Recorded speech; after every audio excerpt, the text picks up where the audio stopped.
நம்ம பார்க்க போகிற சம்மோட screenshot. Welcome to healthy education. நம்ம இன்றைக்கி என்ன பார்க்க போகிறோம் அப்படின்னு பார்த்தீங்கன்னா, இன்ஃப்ளேஷன் அக்கௌண்டிங்கில் இல்லஸ்ட்ரேஷன் 12 பார்க்குறோம். ரெடி அண்ட் மூர்த்தி புக்கில் மெத்தட் பார்த்தீங்கன்னா சிசிஏ மெத்தடில் cost of sales adjustment, that is COSA. ஓகேவா? ஸோ இதை தான் நம்ம இன்றைக்கி பார்க்க போகிற ப்ராப்ளம்.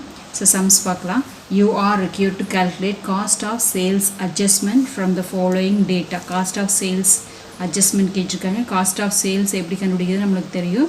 ஸோ அதை வச்சு அட்ஜஸ்ட்மெண்ட் கேட்டிருக்காங்க. 1190, that is opening stock of goods 50,000 HCA மெத்தடில், ஹிஸ்டாரிக்கல் காஸ்ட் மெத்தடில் கொடுத்துருக்காங்க. அதோட index 400, purchase 4 lakh, index 440, closing stock 70,500, index 470. Index of goods as on 31st 12/97 was 480. Closing stock க்கு 470 கொடுத்துருக்காங்க. 31st Decemberல 480 இருக்குது. However, the closing stock of goods was actually occurred on 14/11/97. 14/11/97லேயே 470 வந்திருக்கு. 31st 12/97ல பார்த்தீங்கன்னா 480 இருக்குன்னு சொல்லிக்கிறேன். On which date the index of goods was 470. So நமக்கு closing ஸ்டாக்னு அக்கியர் ஆகிறப்போ 470. So இதை தான் நம்ம கேல்குலேஷன்ஸ்க்கு எடுத்துக்க போகிறோம். த purchase where mat uniformly through out the year. So அப்போ அது வந்து ஆவரேஜ் ப்ரைஸ். ஓகேவா? ஸோ இந்த ப்ராப்ளம் வந்து நான் இன்னொரு வீடியோ போட்டிருக்கேன். அந்த வீடியோவோட லிங்க்கை உங்களுக்கு டிஸ்கிரிப்ஷனில் கொடுக்குறேன். ஸோ இதே மாதிரி ப்ராப்ளம் வந்து நம்ம இங்கே ஒர்க் அவுட் பண்ணியிருக்கோம். ஓகேங்களா? அந்த வீடியோவையும் பார்த்துக்கலாம், இந்த வீடியோவையும் பார்த்துக்கலாம். அதில் வந்து ஒரே மெத்தட் போட்டிருக்கேன். இங்கே வந்து 2 மெத்தடில் அந்த ப்ராப்ளமை ஒர்க் அவுட் பண்ணுறது எப்படி அப்படின்னு காமிக்க போகிறேன். ஓகேவா? ஸோ இப்போ என்ன கேட்டிருக்காங்க அப்படின்னு, கால்குலேட் காஸ்ட் ஆஃப் சேல்ஸ் அட்ஜஸ்ட்மெண்ட்னு கேட்டிருக்காங்க இல்லைங்களா? ஸோ அதுக்கான ஃபார்முலா பார்த்துக்கலாம். காஸ்ட் ஆஃப் சேல்ஸ் அட்ஜஸ்ட்மெண்ட் அப்படிங்கிறது என்னென்னு பார்த்தீங்கன்னா, increase or decreasing in stock value, that is opening and closing ஸ்டாக்கோட இன்க்ரீஸ் ஆர் டிக்ரீஸ். ஸோ ஓப்பனிங்கில் ஃபார் எக்ஸாம்பிள், ஓப்பனிங் அப்படிங்கிறது லாஸ்ட் இயரோட க்ளோசிங் பேலன்ஸ் எவ்வளோ இருக்கீங்க, 50,000 லாஸ்ட் இயர் க்ளோசிங் பேலன்ஸாக இருக்குது. இந்தியாவில் எவ்வளோ இருக்கீங்க, 70,500 இருக்குது. ஸோ அப்போ ஆட்டோமேட்டிக்காக என்ன இருக்குங்க, வேல்யூ இன்க்ரீஸ் ஆகிருக்கு, தட் இஸ் இன்க்ரீஸ். இதே 20,000 இருந்துச்சுன்னா டிக்ரீஸ் அப்படின்னு சொல்லுவோம். Increase or decrease in stock value இப்போ கண்டுபிடிச்சிட்டோம். அதுலேருந்து less volume changes in stock. So ஸ்டாக்கில் என்ன சேஞ்சஸ், எவ்வளோ வேல்யூம் ஆஃப் சேஞ்சஸ் ஆகிருக்கு. இது வந்து ஹெச்சிஏ மெத்தடில் இருக்கு இல்லையா? அப்போ சிபிபி மெத்தடில் நம்மளுக்கு சிசிஏ மெத்தடில் எப்படி நம்ம சேஞ்சஸ் கொண்டு வர போகிறோம் அப்படிங்கிறது. இந்த வால்யூம் ஆஃப் சேஞ்சஸ் கண்டுபிடிக்கிறதுக்கான ஃபார்முலா அப்படின்னு பார்த்தீங்கன்னா, average closing stock value minus average opening stock value. ஓகேவா? ஸோ இந்த ரெண்டுலேருந்து கண்டுபிடிக்கிற இன்ஃபர்மேஷன்ஸ் இங்கே சப்ஸ்டியூட் பண்ணோம்னா நம்மளுக்கு ஆன்சர் கிடச்சிடும், that is cost of sales adjustment. ஓகேவா? இப்போது ஆவரேஜ் க்ளோசிங் ஸ்டாக் வேல்யூ எப்படி கண்டுபிடிக்கிறதுன்னு பார்த்தீங்கன்னா, purchase index price divide by, இங்கே வந்து க்ளோசிங் ஸ்டாக் அப்படின்னா closing stocks index price into closing stock value.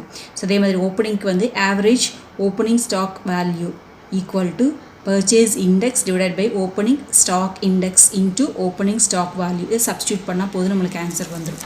ஓகேவா? ஸோ இப்போ வாங்க ப்ராப்ளம்குள்ளே போகலாம். ஃபஸ்ட்டு மெத்தடில் போடுற statement showing cost of sales adjustment, that is COSA for the year ending 31st 12/97. ஓகேவா? ஸோ ஃபஸ்ட்டு என்ன வரணுங்க, நம்மளுக்கு ஃபார்முலா படி increase or decrease in stock value. So value என்ன இருக்குது, 50லேருந்து 70 ஆயிருக்கு. ஸோ ஆட்டோமேட்டிக்காக நம்மளுக்கு என்ன இருக்குங்க, இன்க்ரீஸ் ஆகிருக்கு. Increase in stock as per HCA method. as per HCA method எவ்வளோ இன்க்ரீஸ் ஆகிருக்கு அப்படிங்கிறத நம்ம ப்ராக்கெட்டில் போட்டுக்கலாம். ஓகேவா? 70,500 மைனஸ் 50,000. ஓகேவா? ஸோ எவ்வளோ இன்க்ரீஸ் ஆகிருக்கு அப்படின்னு பார்த்தீங்கன்னா 20,000 நம்மளுக்கு இன்க்ரீஸ் ஆகிருக்கு. 20,500. ஓகேவா? ஸோ இதுலேருந்து என்ன பண்ணுங்க, லெஸ். ஓகேவா? ஸோ லெஸ் என்ன பண்ணுங்க, வால்யூம் சேஞ்சஸ் இன் ஸ்டாக். இது ஹெட்டிங்காக போட்டுக்கிறேன்.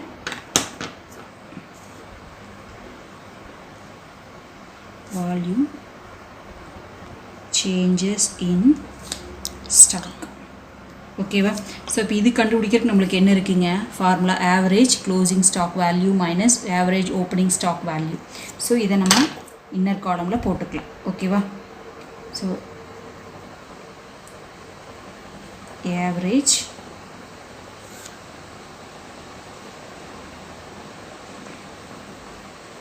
average cost of closing stock. ஓகேவா. ஸோ அதுக்கான ஃபார்முலா என்ன சொல்லியிருக்கேன், purchase index divided by closing stock index into closing stock value. ஓகேவா. ஸோ நம்மளுக்கு பர்ச்சேஸ் இண்டெக்ஸ் எவ்வளோ இருக்குது அப்படின்னு பார்த்தீங்கன்னா 440. ஓகேவா. க்ளோசிங் ஸ்டாக் வேல்யூ அப்படின்னு பார்த்தீங்கன்னா இங்கே என்ன இருக்குதுன்னு பார்த்துக்கோங்க. ஓகேவா. க்ளோசிங் வந்து பார்த்தீங்கன்னா 470 இன்ட்டு க்ளோசிங் ஸ்டாக்கோட வேல்யூ 70,500. ஓகேவா. அப்போ என்ன வரும் அப்படின்னு பார்த்தீங்கன்னா 66,000. ஓகேவா. ஸோ இதில் என்ன பண்ணுங்க, லெஸ்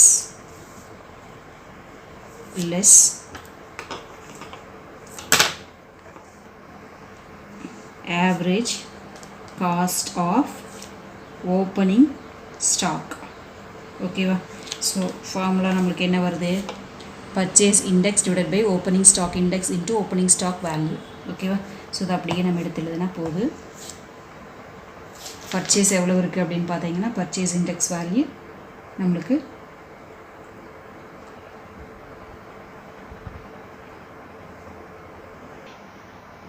ஸோ பர்ச்சேஸ் இண்டெக்ஸ் அப்படின்னு பார்த்தீங்கன்னா 440.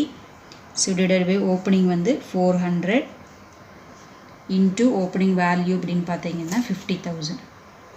ஓகேவா. ஸோ இப்போ எவ்வளோ வருதுங்க, 55,000. ஓகேவா. ஸோ இதுதான் வந்து நம்மளுக்கு இதோட டிஃப்ரென்ஸ். ஓகேவா. வால்யூம் சேஞ்ச் அப்படின்னு சொல்கிறேன். எவ்வளோ வருது அப்படின்னு பார்த்தீங்கன்னா இதோட டிஃப்ரென்ஸ் 11,000. ஓகேவா. ஸோ பேர் என்னங்க, அந்த 11,000 பேர் வந்து நம்மளுக்கு வால்யூம் சேஞ்ச்.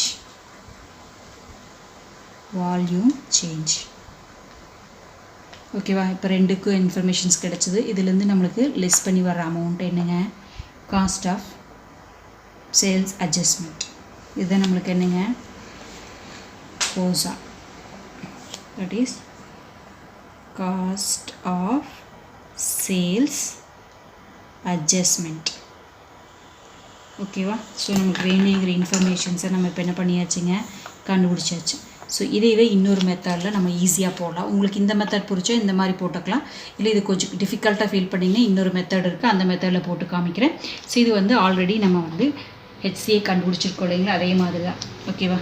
ஸோ அதே தான் ஓப்பனிங் ஸ்டாக் ஃபார்முலா இருக்கு இல்லைங்களா, காஸ்ட் ஆஃப் சேல்ஸ் கண்டுபிடிக்கிறதுக்கான ஃபார்முலா என்னங்க, காஸ்ட் ஆஃப் சேல்ஸ் கண்டுபிடிக்கிறதுக்கான formula opening stock plus purchase minus closing stock. ஓகேவா. ஸோ இதை அப்படியே நம்ம கொண்டு வர போகிறோம். Opening stock. ஓகேவா. HCL எவ்வளோ இருக்குது ஓப்பனிங் ஸ்டாக்கு பாருங்கள், 50,000 இருக்குது. இதோட என்ன பண்ணுங்க, ஆட் பர்ச்சேஸ் 4 lakh.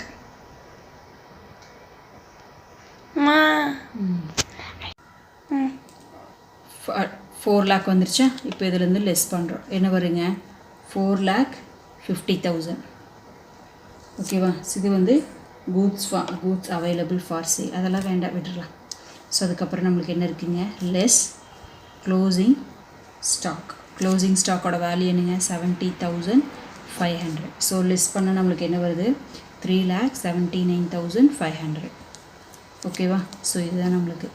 ஸோ இந்த இன்ஃபர்மேஷன்ஸை அப்படியே நம்ம கன்வர்ஷன் பண்ணி போடணும். ஓகேவா. ஸோ கன்வர்ஷன் பண்ணும்போது நம்மளுக்கு ஓப்பனிங் ஸ்டாக் எப்படி கன்வெர்ட் பண்ணுவோம் அப்படின்னு பாருங்கள். ஓப்பனிங் ஸ்டாக் ஈக்குவல் டு அதே தான். ஓகேவா. இங்கே போட்டிருக்கோம் இல்லைங்களா, இங்கே கண்டுபிடிச்ச மாதிரி தான் நம்மளுக்கு வரும். ஸோ என்ன வரும் அப்படின்னு பார்த்தீங்கன்னா 50,000 வருதா. 50,000 இன்ட்டு இங்கே நம்மளுக்கு என்ன வருங்க, 440 டிவைடட் பை இங்கே வந்து 400 ஓப்பனிங் அப்படிங்கிறது. ஓகேவா. ஸோ ஆல்ரெடி நம்ம கண்டுபிடிச்சி வச்சுருக்கோம். ஓகேவா. அது அப்படியே எடுத்து எழுதிக்கலாம். 50,000 இன்ட்டு 440 டிவைடட் பை 400. ஓகேவா. ஸோ எவ்வளோ வருதுன்னு பார்த்தீங்க அப்படின்னா 55,000. பாருங்கள், இங்கேயும் கண்டுபிடிச்சிருக்கோம். இப்போது அதே மாதிரி க்ளோசிங் ஸ்டாக்கு கண்டுபிடிக்கிறோம். Closing stock. ஸோ க்ளோசிங் ஸ்டாக்குக்கு என்ன வருங்க, க்ளோசிங் ஸ்டாக் என்ன வருங்க, 70,500. ஓகேவா. இன்ட்டு இங்கே என்ன வரும் அப்படின்னு பார்த்தீங்கன்னா அதே ஃபார்முலா தான், அதே இன்ஃபர்மேஷன்ஸ் தான் இங்கே கண்டுபிடிச்சிருக்கோம் இல்லைங்களா, அதே தான். 440 டிவைடட் பை 470 வருது இல்லைங்களா, 440 டிவைடட் பை 470. ஓகேவா. ஸோ இங்கேயே எழுதிக்கலாம் நம்ம. க்ளோசிங் ஸ்டாக்குக்கு 70,500 இன்ட்டு 440 டிவைடட் பை 470. ஓகேவா. ஸோ இதுக்கு என்ன ஆன்சர் வரும் அப்படின்னு பார்த்தீங்கன்னா நம்ம இங்கே கண்டுபிடிச்சி வச்சுருக்கோம் 66,000. அவ்வளோதான், ஆல்ரெடி நம்ம கண்டுபிடிச்சிருக்கிறது சப்ஸ்டியூட் பண்ணுறோம். 55,000. இங்கே பர்ச்சேஸ் நம்மளுக்கு என்னங்க சேஞ்சஸ் கிடையாது, 4 lakh. ஓகேவா? ஸோ டோட்டல் பண்ணும்போது 4,55,000. இதுலேருந்து என்ன வருதுங்க, நம்மளுக்கு க்ளோசிங் ஸ்டாக் போடுறோம் இல்லையா, க்ளோசிங் ஸ்டாக்கோட வேல்யூ நம்ம என்ன கண்டுபிடிச்சிருக்கோம் 66,000. ஸோ லெஸ் பண்ணால் நம்மளுக்கு என்ன வருதுங்க 3,89,000. ஓகேவா? இப்போ கோசா. ஸோ கோசா எப்படி கண்டுபிடிக்கிறது? கோசா அப்படிங்கிறது ஒன்றும் இல்லை, இங்கே இருக்கு இல்லைங்களா, CCA minus HCA, CCA total, CCA total, HCA. ஓகேவா? ஸோ டோட்டல் என்ன வருதுன்னு பாருங்கள். CCAவில் வந்து நம்மளுக்கு 3,89,000 மைனஸ் 3,79,500. ஸோ இப்போ டிஃப்ரென்ஸ் வந்து பார்த்தீங்கன்னா 9,500. ஓகேவா? இப்போ வந்துருச்சு இல்லைங்களா, இதுதான் நம்மளுக்கு என்னங்க காஸ்ட் ஆஃப் சேல்ஸ் அட்ஜஸ்ட்மெண்ட். ஓகேவா? ஸோ உங்களுக்கு எந்த மெத்தட் ஈஸியாக இருக்கோ அந்த மெத்தடை நம்ம ஃபாலோ பண்ணிக்கலாம். ஸோ நம்ம வீடியோ பிடிச்சதுன்னா உங்களோட ஃப்ரெண்ட்ஸுக்கு ஷேர் பண்ணுங்கள். இன்னும் சப்ஸ்கிரைப் பண்ணலாம், சப்ஸ்கிரைப் பண்ணிக்கோங்க. தேங்க்யூ ஃபார் வாட்சிங். Have a happy day.